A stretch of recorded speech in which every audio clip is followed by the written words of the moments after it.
آپ نے یہ فرمایا ہے کہ یافس کی اولاد غلبہ حاصل کرے گی قیامت کے نشانیوں کے لحاظ سے، اور یہ جو موجودہ مسلمان قومیں ہیں ان کے ابھر آنے کا امکان کم ہے. تو یہ آپ نے بہت ہی ڈپریسنگ بات کی ہے موجودہ اقوام کے لیے، اور اس سے مایوسی محسوس کرتے ہیں ہم.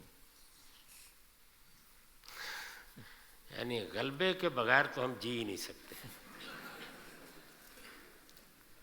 آپ کو جو جد و جہد کرنی ہے، اور اللہ تعالیٰ نے بدترین حالات میں بھی جس کی بشارت دی ہے وہ یہ ہے کہ یہود جیسی قوم جس پر اللہ کے غضب کا فیصلہ کیا گیا، اللہ تعالیٰ نے مغضوب علیہم قرار دیا ان کو.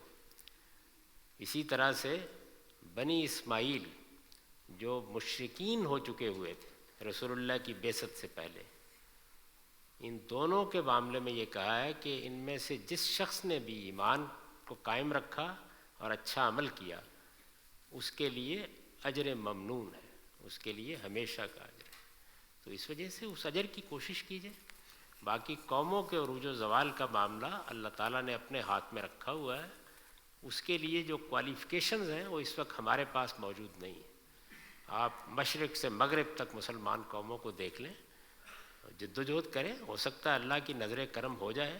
اس وقت تو اولاد یافس کا غلبہ ہو چکا ہے دنیا پر، اور بظاہر آگے بھی لائن میں آپ لوگ نہیں نظر آ رہے، دوسری قومیں نظر آ رہی ہیں. تو ان کی بات ٹھیک ہے. تو میں آپ کی دلداری کے لیے جھوٹ تو نہیں بول سکتا.